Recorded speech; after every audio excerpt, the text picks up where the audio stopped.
প্রবাস জীবনে কোনো হেল্পিং হ্যান্ড না থাকার পরেও কারা আমার প্রতিদিনের কাজে আমাকে হেল্প করে তাদের সাথে আজকে আমি তোমাদের পরিচয় করিয়ে দিব। So welcome to my cleaning blog. আজকে আমি ভাবলাম যে ঈদ উপলক্ষে আমার বাসাটা একটু ক্লিন করে ফেলি, দেখতে দেখতে যেহেতু রোজাটা শেষই হয়ে যাচ্ছে। সো বাসা ক্লিনিংয়ের প্রথমে যিনি আমাকে হেল্প করবেন তিনি হচ্ছেন আমার ওয়াশিং মেশিন খালা। তাকে আমি আমার কাগজ কভার ব্ল্যাঙ্কেট এগুলো দিয়ে দিলাম, তিনি সুন্দর করে এগুলো কেচে রাখবে। আর আমি তার ভেতরে আমার এই রান্নাঘরের অন্যান্য কাজগুলো সেরে নেই। সো আমি প্রথমে রিঅ্যারেঞ্জ করে নিচ্ছি আমার এই রান্নাঘরের জিনিসপত্রগুলো। আর আমি এখনও আমার এই ডিশ ওয়াশার যে খালা আছেন তার কাজে কমফোর্টেবল না। আমি হাত দিয়েই থালা বাসন ধুতে কমফোর্টেবল, বাট আমি তাকে ইউজ করি আমার রান্নাঘরের এই থালা বাটি স্টোরেজ করার জন্য। সো আমি সেটাই করে নিচ্ছি। সুন্দর করে থালা বাসনগুলো ধুয়ে নিলাম। এখন আমার সিঙ্কটাও সুন্দর করে ক্লিন করতে হবে। সিঙ্ক ক্লিন না করলে কিন্তু রান্নাঘরটা একবারে কেমন জানি লাগে, মনে হয় না যে ক্লিন করা হয়েছে।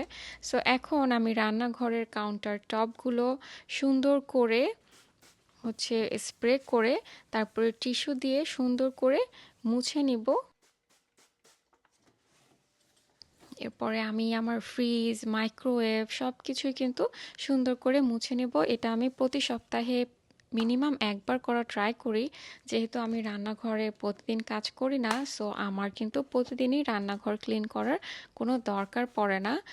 আর আমি সবসময় ট্রাই করি আমার বাসাটাকে যাতে একটু ক্লিন রাখি, কারণ একটা পরিষ্কার বাসা কিন্তু একটা নতুন নতুন আইডিয়া দেওয়ার জন্য, সৃজনশীলতা উৎপাদন করার জন্য অথবা পরিবারের সদস্যদের সাথে সুন্দর সম্পর্ক গড়ে তোলার জন্য অনেক অনেক সাহায্য করে থাকে। প্লাস আমাদের মন মানসিকতাও কিন্তু ভালো থাকে। সো আমি এখন ড্রায়ার খালার কাছে আমার কাগজ কভার ব্ল্যাঙ্কেট দিয়ে দিলাম, সে সুন্দর করে সেগুলো ড্রাই করে রাখবে। আর এখন যেই ছোট পিচ্চিটাকে দেখতে পাচ্ছ, এই পিচ্চিটাকে আমি রেখেছি প্রায় কয়েক সপ্তাহ হয়েছে। তাকে আমি $12 দিয়ে শিয়েন থেকে নিয়েছি। সে দেখতে ছোট হলেও সে কিন্তু কাজে খুবই পটু। সে সুন্দর করে আমার টেবিলের উপরে অথবা কাউন্টার টপগুলো সুইপ করে নেয়। আর ভিতরে ময়লা জমে গেলে আমি খুলে শুধু ক্লিন করে নিই, আর চার্জে রাখতে হয় তাকে তার খাওয়া দাওয়া হিসাবে। সো এটা খুবই প্রয়োজনীয় একটা ভ্যাকুয়াম ক্লিনার আমার জন্য। আর এই যে ভ্যাকুয়াম ক্লিনারটা দেখতে পাচ্ছ, এটা হচ্ছে রোবট রুম্বা।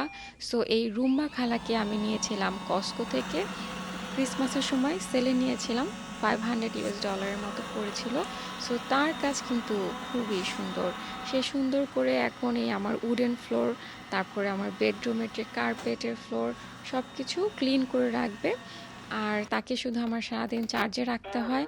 আর সে যখন ময়লা দিয়ে ভরে যায় তখন এটাকে শুধু আমি ক্লিন করে দেই। আর ময়লা ভরে গেলে বা কোনো প্রবলেম হলে সে যদি স্টাক হয়ে যায় তাহলে সে সিগন্যাল দিবে যে এরর রুমবা লাইক এরকম কিছু বলবে। তো আমি এসে সুন্দর করে ক্লিন করে দিলে সে আবারও রিস্টার্ট হয়ে যাবে। সো এই রোবট রুমবা যতক্ষণ আমার এই ফ্লোরগুলো ক্লিন করবে আমি ততক্ষণে আমার ছানাপোনাদেরকে চলো একটু শাওয়ার দিয়ে আসি। তো প্রথমে লিলিকে নিয়ে যাচ্ছি। মিস লিলিকে মিস লিলিকে সাবান, শ্যাম্পু, কন্ডিশনার সব কিছু দিয়ে সুন্দর করে ঘষে ঘষে পরিষ্কার করে দিচ্ছি। এরপরে তাকে টাওয়েল দিয়ে প্রথমে মুছে দিব। এরপরে হেয়ার ড্রায়ার দিয়ে তাকে 30 থেকে 45 মিনিটের মতো আমার ড্রাই করতে হবে।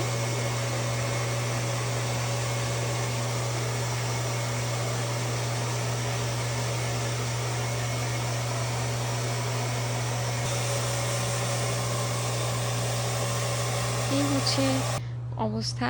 তো প্রায় 30 মিনিটের মতো যখন আমি করলাম ড্রাই, এই হচ্ছে তার লুকস। এখন আমি তাকে সুন্দর করে কম করে দিচ্ছি। মাঝে মাঝে আমার নিজেকে তাদের সার্ভেন্ট মনে হয়, সব কিছু আমাকে করতে হয়। তারা শুধু আদর নিবে, আর কোনো তাদের কাজ নাই, খাওয়া দাওয়া, আদর আর পটি করা ছাড়া। সো এই হচ্ছে আমার প্রিন্সেসের ফাইনাল লুক। এখন তিনি চলে যাবেন তার ঘরে। আর এর ভিতরে আমি রাউফিকে গোসল করাই দিব, আমি শাওয়ার নিব, টয়লেটটাও ক্লিন করে নিচ্ছি। তারপরে আমি আমার ছানাপোনাদেরকে তাদের ড্রেস পরিয়ে দিব। আর তাদের রাতের ডিনারও রেডি। সো তারা শুধু ডগ ফুড খায়, সো আমার তাদের জন্য কিছু রান্না বান্না করতে হয় না। Thanks god. আর এই তো আমার ক্লিনিংও শেষ। আমি এখন আমার বরের জন্য ওয়েট করব। আর এই তো আমার সব ধরনের খালাদের সাথে তোমাদের পরিচয় করে দিলাম। বিদেশের বাড়িতে থাকলে বা দেশের বাড়িতেও যদি এ ধরনের যন্ত্রপাতি দিয়ে কাজ সেরে ফেলা যায় তাহলে অনেকটা স্বস্তি লাগে। সো আমি আলহামদুলিল্লাহ এই যে ওয়াশিং মেশিন, ড্রায়ার, দেন ডিশওয়াশার, রুমবা, এরপরে আমার যে কিচেনের অ্যাপ্লায়েন্সগুলো এগুলো আমাকে অনেক অনেক হেল্প করে, যে কারণে একা একা থাকতেও আলহামদুলিল্লাহ কোনো সমস্যা হয় না। আজকের ব্লগ এখানেই শেষ। আল্লাহ হাফেজ।